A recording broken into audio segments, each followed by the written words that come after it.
couple weeks ago, my dad came home and pitched me a small job offer. One of his coworkers was going away for a few days and needed somebody he could trust to watch over his house. The reason my dad pitched this to me was because the man's house has a big CCTV system, basically a camera in every room, and then an operating desk where all screens could be watched on a big monitor. And I'm a computer science major, so my dad just always assumes that I know how to work anything technological. The man told my dad that he'd pay me $200 for the 2 days just to watch the house. Whatever that meant.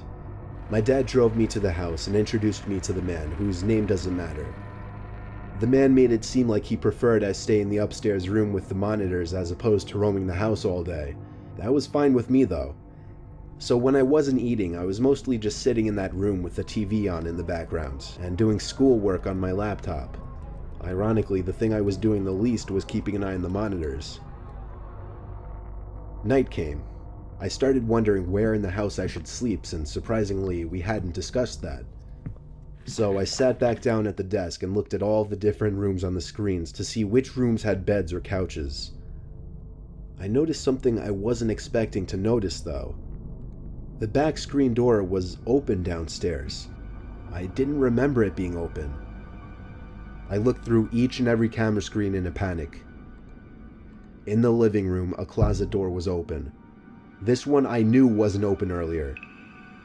I texted my dad to call the man and ask him if he came back home. Meanwhile, I continued watching the screen. On the grainy, dark image, a tall person who resembled only a black shadow on the screen stepped out from the closet. I pulled my arms off the desk as I covered my mouth with my hands in shock. As I did this, however, my left elbow pulled some heavy object from the desk onto the floor, creating a big thud. The person in the image very clearly moved their head up to the ceiling as a response to the noise. They went for the stairs, walking up very, very slowly, step by step. Meanwhile, I got a text back from my dad saying, "No, he's not. I just spoke to him half an hour ago. Why?" I got so caught up in my phone texting my dad to send help that I didn't even pay attention to the monitor. There was a knock at the door. I looked at it and then the screens. The first screen I laid my eyes on was the one showing the person outside the door to the room I was in.